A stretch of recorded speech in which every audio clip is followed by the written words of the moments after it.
Hey everyone, this is PrinceWatercress, and welcome to a brand new Let's Play. This time around, it is Big Challenge Gunfighter for the Famicom Disc System, a console or console add-on that I have not touched in a very long time. The only other time I've ever played a Famicom Disc System game was way back at the beginning of the channel's history when I played Nakayama Miho no Tokimeki High School. I do want to replay that game down the line, especially since there's a English translation patch, but that's a whole other story for a whole nother time. Anyway, this game is the third in what I think is 4 games in the Big Challenge series, which were all released only on the Famicom Disc System and only in Japan.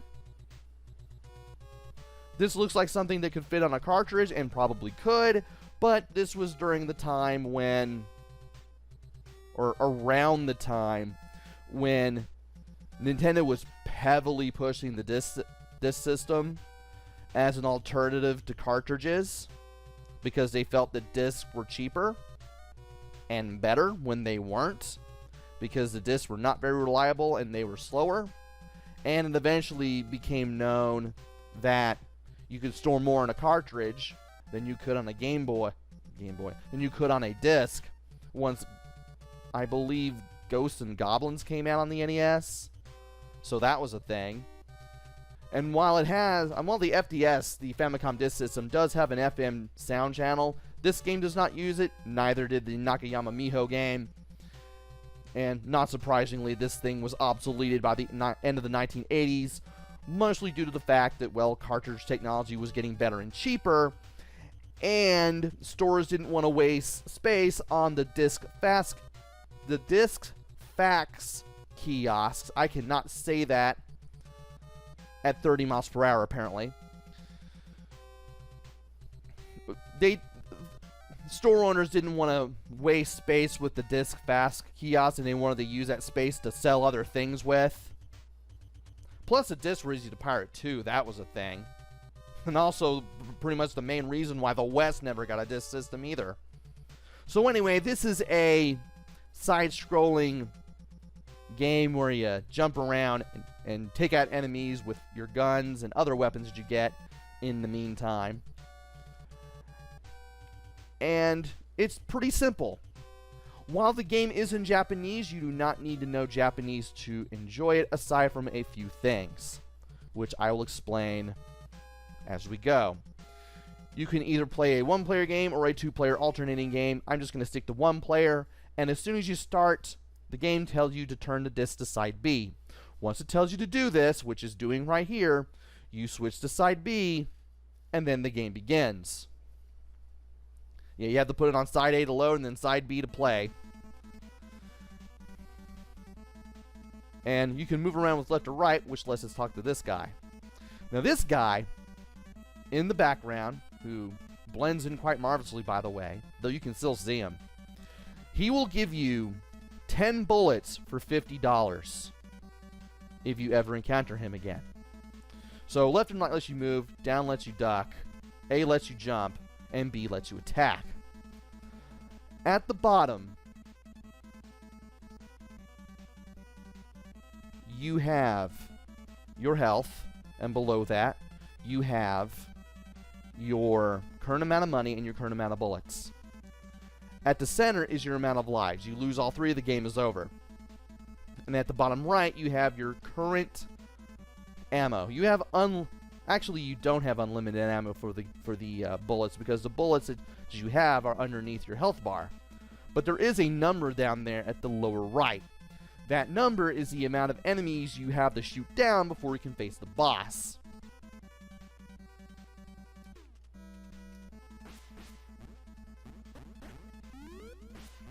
And I'm trying to make sure that I shoot these enemies at least twice.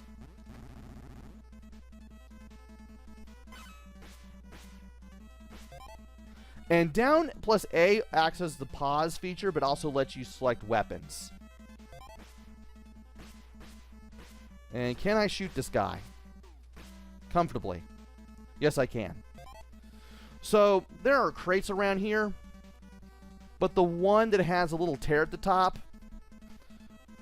those are spikes. You do not want to stand on the crate that is to my immediate left. By the way, if you go to the weapon select and press A, you can unpause the game and choose your weapon. So that's a thing too, in case you're wondering why I was unpausing. You have some boxers showing up. They will run at you and punch you. They can only hit you if they punch you. Thankfully, enemies cannot do contact damage in this game. Also, there are spikes all over the floor, and you do not want to touch those in any way.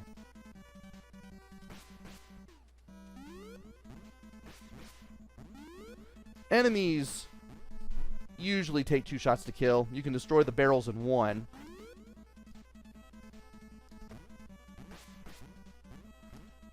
And enemies are dropping stuff. The medicine bottles will refill, I believe, 3 units of health.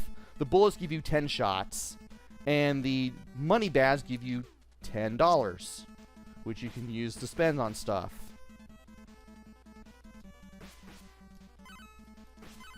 And I am getting a lot of cash here. Well, not a lot of cash, but definitely a lot of bullets here. And it's a good thing I shot him down. We are now down to 16 enemies left already. And this guy cannot... Well, now he can, apparently. But you have to shoot him first. Yeah, shoot him, not the barrels.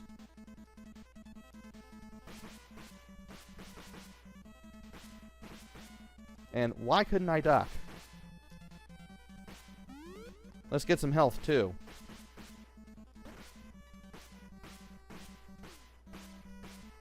And let's also see if we can shoot this guy down.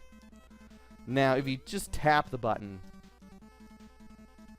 you'll go up and go down very quickly. But if you hold the button when you jump, you'll get a much more natural jump. And when you make it all the way to the end, without having all of the enemies shot down, if you don't have the number at the bottom right-hand corner to 0, you get sent all the way back to the beginning.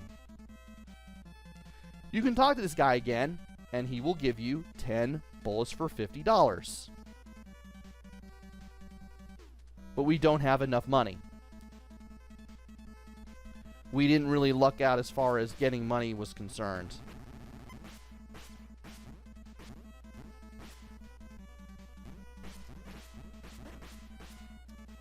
And I would like it if I did not get shot all the time by these enemies. And let's see here. Well, we can't shoot him down. Well, we can shoot him down.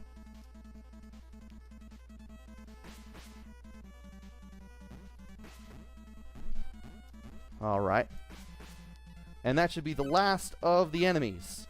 We've got that number down to 0. Now let's try to survive as best we can. And try not to get shot a whole lot.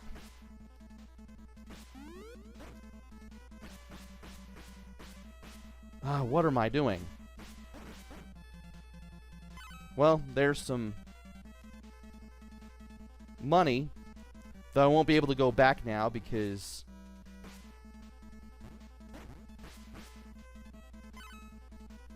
once I go to the end, I'll be facing the boss. Really had to concentrate there, I apologize. Can you shoot the enemy, please? Should have done it from behind those crates.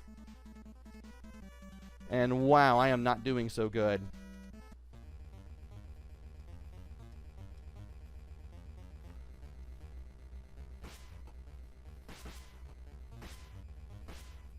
And now we have to go into a shootout with the enemy here. What you had to do was press B to produce the target reticle. Then you have to move the target reticle to the boss's upper body and then shoot. If the boss's upper body flashes, you know that you hit them. And after a couple of bullets, we were able to take care of them. How I managed to get through this without dying, I have no idea. But for beating this guy, we get $50.